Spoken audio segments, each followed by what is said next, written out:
I'm Zendrian, editor-in-chief of Brand News, and this is the Financial Services News You Might Have Missed podcast. This is where I uncover news gems that might not have gotten their full chance to shine and give them a little more time to sparkle. I'm joined by my trusted co-host and my personal financial advisor, Brandon Galici of Galici Financial. Brandon, how you doing? I am doing well, Allie. Another beautiful Southern California Thursday. It's been a good week so far, and you've got some cool articles lined up for us to chat about. It's fun when the news is fun to talk about. Thank you. And thanks for always being willing to do this. So our first piece of news this week is from the Financial Planning Association, otherwise known as the FPA. Its 2025 Trends in Investing survey found that financial planners are significantly increasing their usage of alternative investments. And so options usage doubled from last year, which is now at 17%. Individually traded real estate investment trusts, or REITs, increased from 15% last year to 23% this year. And private debt also went up from 13% to 19%. Additionally, non-traded REITs and precious metals also went up. But by contrast, ESG fund usage was flat or declining, and crypto usage was at about 5%, which seemed like it would only grow a little bit. So obviously that was a lot of numbers, and I'm sorry for throwing all of that at you, but curious what you think. Sorry, I deal with numbers all the time, so you can throw as many numbers as you want. I think it made a lot of sense. The fact that Bitcoin capping out maybe at that 5% number was what the projection was. I think that checks out, just because even if you're pro crypto, which again, I try to be as tool investment product agnostic as possible, just make sure it has a purpose and fits the right person. You still likely don't want much more of an allocation in a diversified portfolio probably than that 5% number. Now, there's all sorts of different advice out there, but someone's likely not going to have a quarter of their portfolio in cryptocurrency. I mean, again, some people could out there, but likely not a lot of certified financial planning professionals would vouch for that. They wouldn't feel comfortable. So I'm not surprised that one's kind of getting capped. And then this is just kind of continuing the trend. We were talking before we hit record about the last several weeks, even in the last couple of months, talking a lot more about alternative investments. And even there, I think with the article cited, economic uncertainty, which, to be fair, there's always some degree, but especially with the current environment with tariffs, feels like there's extra uncertainty, I think, is what a lot of people would probably say. So I'm not surprised that there's these alternative investments compared to a more typical portfolio, because it could potentially, at least depending on the thing, add a bit more diversification. But what are your thoughts? What are you seeing in these last couple of months that we've been talking a lot more about alternatives? Well, so I'm glad that you broke down those numbers well, as you always do. The part that I found interesting was the ESG fund usage being flat. So it just, to your point, is it because the economic uncertainty is so high that we're just sort of saying values be damned? Although we also know that sometimes ESG outperforms other areas. So that portion in particular, I found kind of interesting. Yeah. I think with ESG, so I'm not an expert in that space, but I think there's a lot of complexity to it, because ESG could potentially mean different things to different people, and depending on how you're breaking it down. And in certain industries, maybe ESG funds are outperforming, but again, at least from anecdotal evidence and some of the data that I have at least seen, I can't cite any sources, but a lot of times ESG ends up underperforming. And underperforming by sometimes a wider margin than many would like. So I'm not surprised to see that declining a bit, because it's something that sounds good, I think, in theory, but once you start to execute, doesn't end up working out as maybe nicely as we would. And then I think the last thing that I think is interesting about the alternatives conversation in general is I really think a lot of this is solving a jobs to be done. So I'm a huge fan of the jobs to be done theory. If you're familiar with that, it talks about functional, social, and emotional jobs. I won't explain everything, but basically, whenever you're hiring anything, whether it's a product or a service, you're likely hiring multiple jobs. So you might hire an advisor for the functional aspect of, I need help with investing. That's part of it. But then there's also the social aspect. Maybe you brag to your friends because, I have this advisor, or, I'm working at this big firm, whatever. So there's a social aspect. And then the emotional, do you feel better about your finances? Do you feel confident in the direction that you're heading? So a lot of these feel type of statements. And I think alternative investments can hit all three, but I'll focus on the social, where if you're at a cocktail party and you're sharing about this alternative investment that your advisor has, you might feel cooler about it versus, I'm in a broadly diversified portfolio, which is a bit more boring, all things held equal. It doesn't mean boring doesn't work, but it's not as exciting to talk about at that same cocktail party. And then also, again, the diversification aspect as well, where it might just feel like, I'm actively doing something. And that's making me feel, even though I know I'm not fully in control of these investments, regardless of what we're investing in, for whatever reason, having some level of alternatives, depending on which ones they are, might give that person a sense of control, a sense of security, could give that, in addition to, whatever functional diversification benefits that those alternatives might. I like it. Can I also just say, since we're talking about social, right over here, this is my financial advisor. That is my social brag. So nice. You guys have all seen him perform. I'm just saying. Obviously, I have good taste. So our second bit of news this week is from HubSpot, which is the first CRM to launch a deep research connector with ChatGPT. According to the press release, it can, quote unquote, apply powerful doctorate level research and analysis to its customer data and context. The goal is for faster and better insights for financial advisors to be able to deliver to their clients. So maybe this is silly of me, but I felt like for doctorate level research analysis, when we talk about things like the average reading level is at XYZ, like, do we need like sixth grade or something? Right, like fifth, sixth grade. Yeah. So I'm sure that would be lovely, but do we need this, or do we just need better, faster ways to do things? Right. So I don't know if this doctorate research leads to that, because that's what I would hope. Because if it's just, let's do this doctorate level research and use all these big fancy words that none of us truly understand, right, that part wouldn't be valuable. But what I would be thinking is it can go super in depth, and especially with if it's partnering with ChatGPT, even if it gives you that jargon and PhD level words, I feel like it would probably be pretty easy after the actual analysis is done to then say, hey, can you just talk to me like a normal person now, please? And actually get the actionable insights. And I found this one especially cool because I'm actually a HubSpot user myself. I'm a bit different when it comes in the financial space, and probably multiple reasons, but one of them being I don't use the typical CRMs that a lot of other firms might use. And I really enjoy HubSpot. And I didn't know about this until you sent the news over this morning. So now I'm like, okay, well, how could this potentially be used? I haven't thought about it a lot yet. I don't have a deep use case, but the fact that the CRM that I'm using is really leaning into this data and insights. I mean, who knows what else that's going to free up in the future with maybe really good insights to, hey, you should reach out to this client because it's been X amount of months, or all sorts of different use cases can potentially come from something like this. But again, fully agree. Let's break it down on a more fifth or sixth grade reading level so we can all understand it. Yes, absolutely. Actually, it's interesting that you said all the different use cases. So actually earlier this week, thanks to my work with Diana Cabrizas, shout out to her, she's fabulous, I got to experience an up and coming AI powered device. It basically sits on top of your tech stack. It's going to be debuting at the Edge conference next week. If anybody's going to Wealth Management Edge, you will be experiencing it. But just being able to see these kind of capabilities of 1, 2, 3, you can get this list of clients. One of the ways that I felt like it could be particularly helpful, speaking of tariffs before. So can you imagine having AI on top of your CRM, and the few days that we have that tariff meltdown of you being able to say, tell me the number of clients that I have with XYZ exposure and give me their contact phone number, and I want to reach out to them proactively because I know that basically something hit the fan. Yeah, exactly. How cool would those insights be of analyzing that type of data? And then again, it's actionable insights. So we talk about it a lot on the podcast, AI with a purpose. It's not just AI for the sake of using some buzzwords. What does it actually enable or empower you to do as the human being? And so, yeah, I could see that being a great use case. Thank you. I try. As far as the third piece of news this week, this is from Denver Ventures, which launched a $20 million fund to invest in early stage leaders. The firm manages a total of $60 million, but it's going to deploy $20 million each year. When explaining the kind of leaders that they wanted to invest in, the press release said, quote unquote, we champion relentless visionaries who turn obstacles into momentum. So I went to one of the movie premieres of Show Her the Money. And this is about funding female ventures and females in venture funds. So that was super interesting and made it top of mind. But it also reminded me of how important it is for people to understand the private markets. Because if you already probably don't understand that much about finance, private markets is just... You don't even know what that means in that case. Yeah, exactly.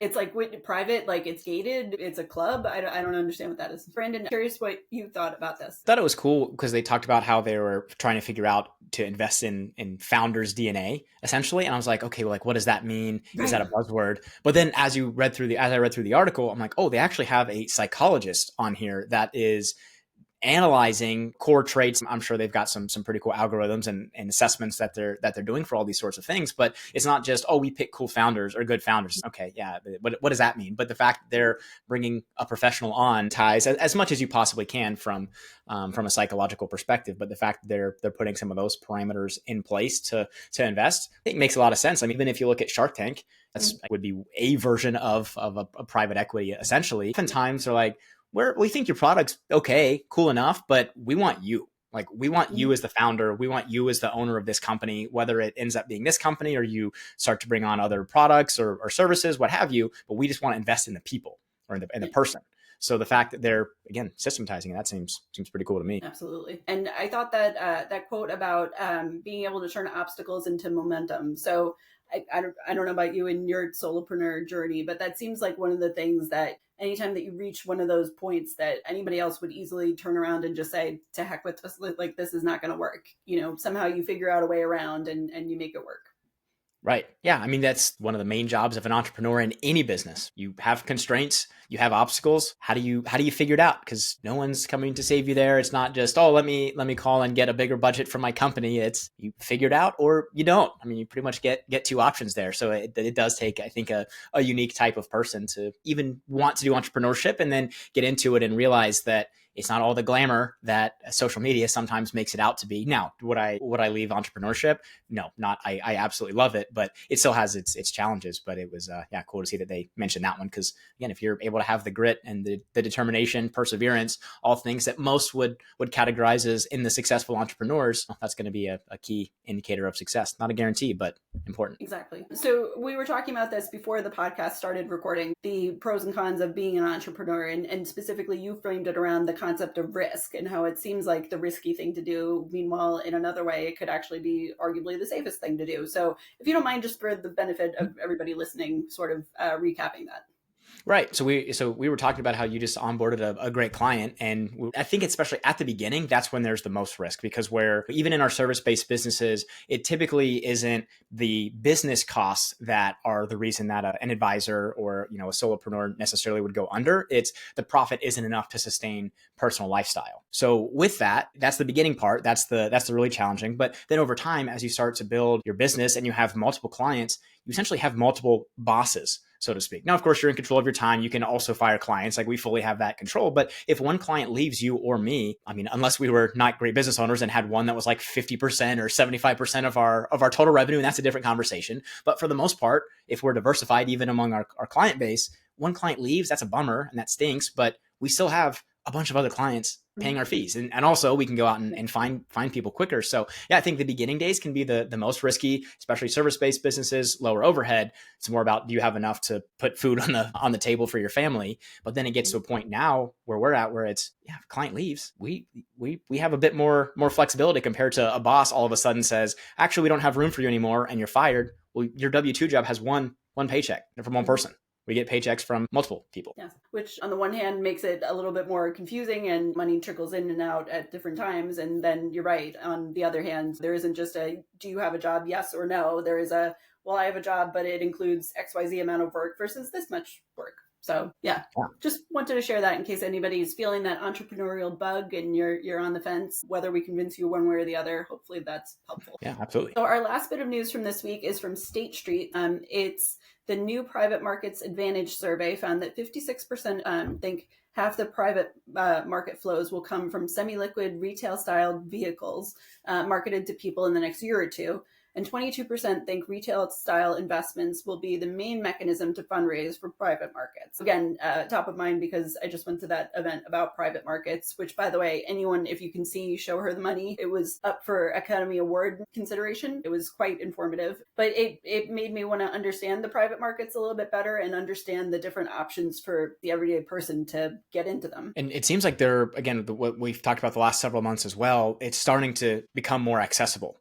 Because a lot of times before, it essentially was an exclusive club and you had to have certain income and or asset net worth requirements to even consider some of these private markets. So I think with technology being a big part of this, if it's able to make it more accessible, I mean, it just makes more sense. If a small portion of the population had access to private markets and now a much larger portion of the population has access to private markets, well, it doesn't take a mathematician to figure out seems like we might probably raise some more money when more people have access to something like this. Now, you still have all the challenges of making sure that folks that have lower net worths aren't putting too much of said net worth inside of private market investments, because now we're getting into suitability issues, and maybe they're not as diversified as someone who has, 25 grand in something, but they have $1 million net worth compared to 25,000 in something at $100,000 net worth. Same investment, different use cases. So we're going to have probably some challenges with those, but I'm not surprised that the study suggests retail is where a lot of the money is going to come from, because it just historically hasn't been able to come from that. So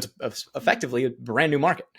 That didn't even occur to me, but you're absolutely right. So if you don't mind, from your perspective, where should the private markets fit into a portfolio? Are there sort of certain people that they're best suited for? Is it just one of those things where, if you have an interest in it, that's cool. And if you don't, that's also cool. Yeah. So probably not like a perfect avatar, but without just saying it depends and leaving it at that, figuring out what's the purpose. Again, I'm always asking that question. What would the purpose of bringing in this private market investment? And then even with that, there's all sorts of things that fall under the private market umbrella. So maybe for some sort of private credit type situation, maybe you're reducing your normal quote unquote fixed income exposure in a portfolio, and you're adding a small sleeve of private credit, for example. Or maybe you can access real estate in a different way. So instead of investing in something like a more passive REIT, you're able to invest in more of a property through private markets. So I think that's for one. Again, I think this is also serving an emotional job to be done, and probably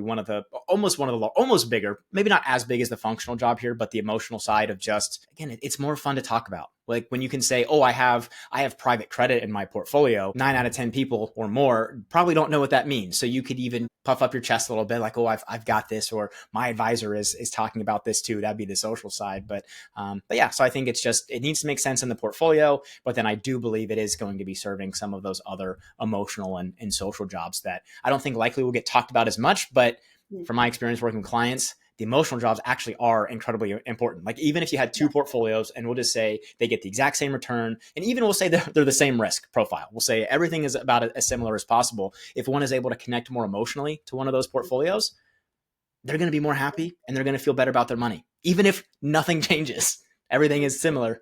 They're going to feel more connected to it and therefore more likely to stick to the plan, feel more confident if and when we see market downturns and uncertainty. So I think the emotional and social jobs are going to be very overlooked, but incredibly important. Very good point. I can imagine that social component would also come up in I'm invested in XYZ business and it feels like they're going to become the next unicorn.